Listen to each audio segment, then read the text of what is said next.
Hi, my name is Jason, and this is my vlog called Living with CMT. I hope you enjoy.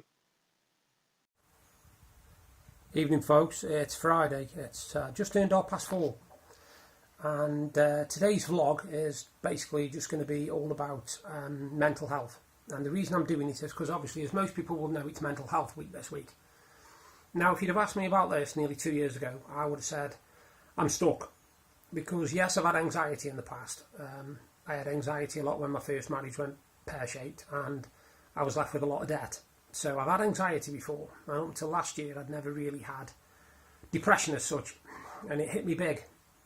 Now a lot of people for some reason understand wrong about illness conditions. A lot of people think if you've got a mental illness you can't have a physical one, and if you've got a physical one you can't have a mental one. They don't think that you can have both. And the thing I found, which really shocked me, was that one leads to the other. Because when I was a lad, when I was young, I used to be quite active. I was never, don't get me wrong, I was never fully fit, but I was active. I was a footballer, I was a cricketer. I used to play lots of sports and walk for miles. And over the years, because of my conditions, namely CMT and my thyroid, I've had to watch them disappear. I've had to stop them, I've had to give them up. Obviously some from age, you know, you don't get many people playing football when they're 46 anyway, but I've had to give up all things that I enjoyed doing. Now I was fine with this, with the cricket and the football, and realising that I can't walk for miles. I could accept that. But my one fallback used to be that I could play darts still, and I could play snooker still. And when I realised that I can no longer do either, again because of medical reasons, last year it hit me quite hard. And I started to focus on the things that I couldn't do rather than the things I still could. And I did end up with depression. I ended up very, very depressed. And it affected me bad, really bad, and it's still affecting me today. I'm not as bad as I was, don't get me wrong. I'm a lot more sociable and outgoing than I was, but I still can't be around a lot of people, 2 or 3, and I'm struggling after that. Now, I have got a wedding to go to a week on Saturday, and there's going to be over 100 people at the reception, and I'm not looking forward to it. I'm pretty scared, to be perfectly honest with you. I'm dreading it, because I don't do well around people. I really don't. So, yeah, mental health is something that now I can talk about, because I've experienced it properly. And it's not nice. It's very misunderstood. People who assume that if you've got mental health problems, all you need is a good kick up the backside and you get back on your feet. And it's not that simple. It's not that simple at all. You feel like you're in a bubble. You feel like there's nobody you can talk to. You feel like there's nobody you can turn to. You feel like the world's ending, really. I felt really, really bad. I couldn't really communicate with anybody. And yet, like I said, I went into a big, big spiral of depression. I was feeling anxious all the time. I was feeling angry all the time. I didn't want to talk to anybody or do anything. Luckily, I had understanding family. My wife was understanding. And when I explained to my family that, you know, I couldn't no longer be their soundboard for their problems, because I think the problem was I was also taking on my family's problems as well, and I was letting it get to me. So when they had a problem, I was thinking it was my problem, and I was wondering how I could help them to deal with it. And because of this, I put my own health and my own well-being to one side to be there for other people. And I realised that you can't always do this. You can't always do this. You've got to think of yourself and your life and your family, and you've got to think of what's going to happen if you're not there. Now, okay, I didn't go down the suicidal route. I didn't feel suicidal, but I felt worthless. I felt like there was no point in my life. You know, I just thought I was living day to day, and what was the point? I got to the point where I hated waking up in the morning, because I knew it was going to be me again. I didn't want to look in the mirror or anything, because if I saw myself I'd want to smash the mirror, you know, and I was really bad. I couldn't go out, I couldn't socialise, I didn't even want to go downtown, I didn't want to go out of the house, and I had to seek help.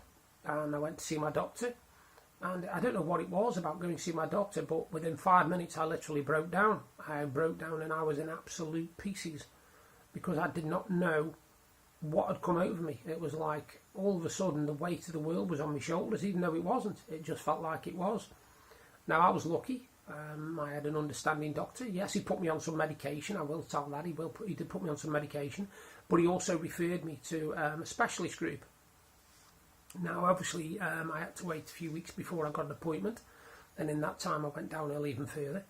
And by the time I got the appointment and I went to see the lady again, I broke down completely, because here was somebody who I could actually just talk to. I'm not saying I couldn't talk to my family, because I could, but it's a lot different when it's somebody who you're not got to see every day. This is just somebody you can tell your feelings to, and then that's it. Anyway, she eventually helped me to deal with it, but unfortunately she just kept trying to deal with the aftermath rather than helping me to get to grips with the start of it. Now, it was my wife who actually suggested one day, why didn't I start doing a video log of my life? And I thought, well, that's boring, because who the hell's going to want to sit and listen to me talk crap, And originally, all I did was I did it just and then put it on YouTube, and thought there'd be 2 or 3 people, maybe, 4 or 5 maybe, that might want to listen to me, family mainly, just for loyalty. But 45 subscribers later, I realised that sometimes my talk on the CMT sides, because I'm a member of 3, it does help people. I have had nice comments saying, you showing that you can live with this and all that sort of thing. But the mental health side of it, yes, I do struggle with it. I have quite a lot of days where I'm really low. I have quite a lot of days where I feel worthless. And if I do something that's goes wrong, say I'm carrying something and I drop it, that puts me down even further. If I have a bad experience, that puts me down even further. It's not like it used to be, when if I had a bad experience, it would just literally be, oh well, chin up, move on. I can't do that anymore. It does affect me. I get very, very angry. I get very, very angry at stupid things. Even things like if I'm playing on a game and I can't do a certain move, I'll get mentally angry, and at myself, because my hands won't function how I want them to. And I can't handle that, if you like. So dealing with anxiety and mental health issues is a very, very important thing. And the thing which got me through it, like I say, was having somebody to talk to, knowing that I could talk to somebody, and having understanding people around me. And I'd say that's very, very important. If you feel you can't talk to anybody, you can. You can, and I'm sorry, but if you talk, say you're a male and you talk to your best friend and you're worried your best friend will laugh at you or ridicule you or whatever, he isn't your best friend. He isn't your best friend, trust me. I mean, all my friends have been so understanding. They knew I couldn't socialise. They knew I wasn't the life and soul of the party. But they were there for me. Any time I needed to talk to them, they were there. And that's what's important. People understanding about mental health and illness. And don't just think it's one or the other. Because not every disability is visible. Mental health is a disability. It's something which affects more people than you would believe.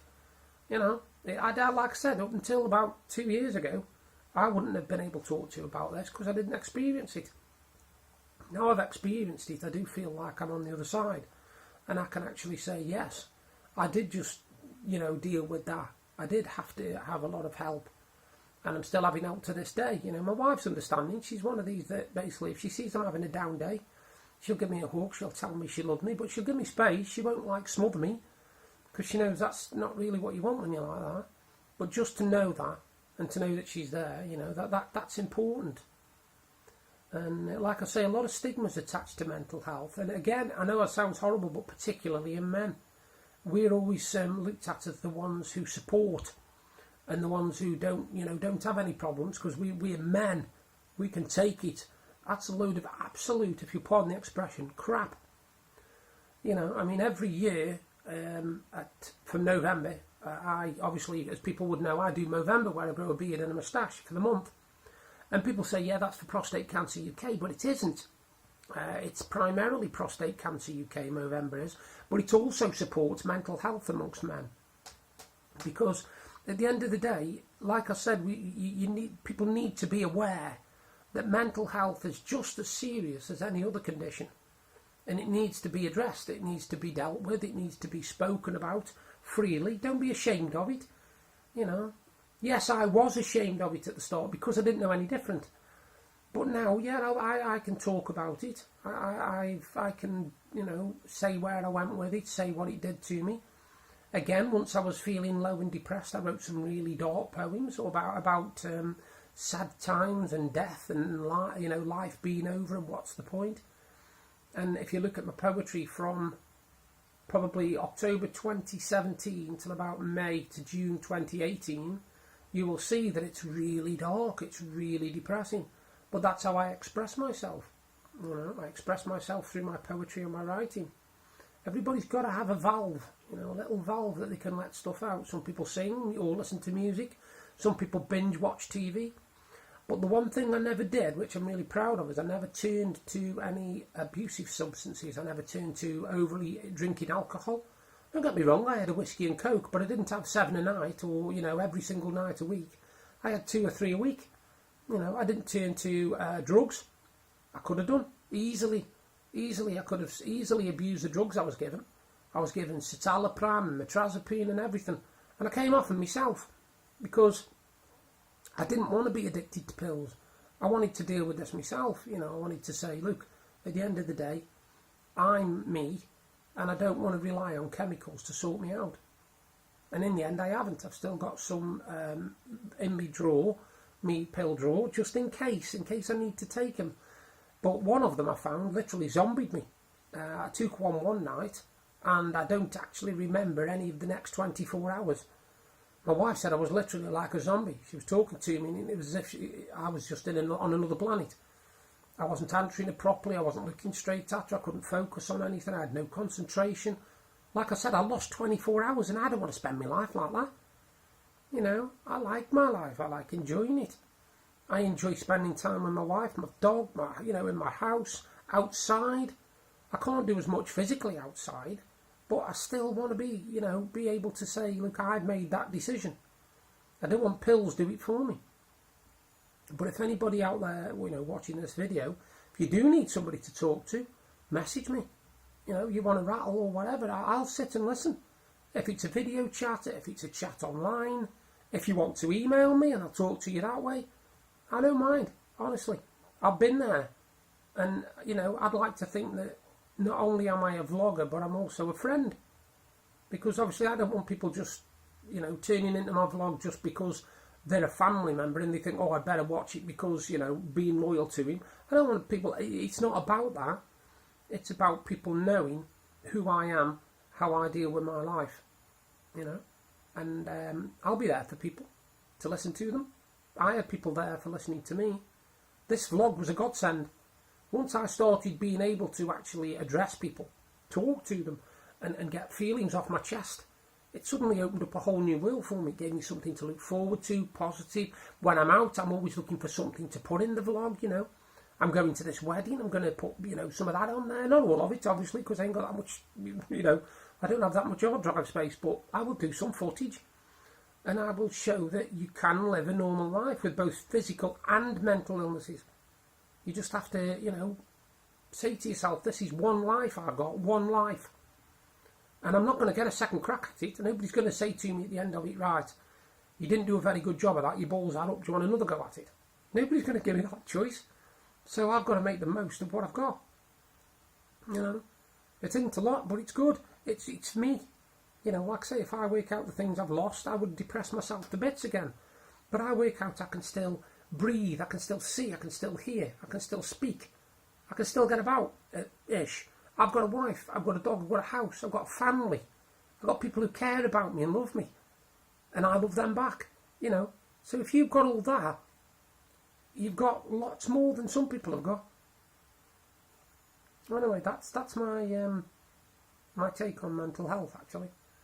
I know it's, like I say, it's Mental Health Awareness Week, and just be aware there are people out there, who you can talk to, friends, neighbours, family, postman, I don't know, whoever you want to talk to, just talk to them. And if they're anything like a friend, then they'll talk back, or they'll listen to you, and they won't judge you. They won't go out and say, oh, such and such is nutcase here, he's talking crap. They'll listen to you. And if they've got anything about him, they'll understand and be there for you. And that's the most important thing. Anyway, you all take care, and I'll do another video soon. Bye for now. I hope you enjoyed the vlog, and if you did, please give me a thumbs up and a like. Thank you very much. And if you like what you saw, you can subscribe by clicking there. And if you want to see what I did yesterday, you've just got to click up there. Bye for now.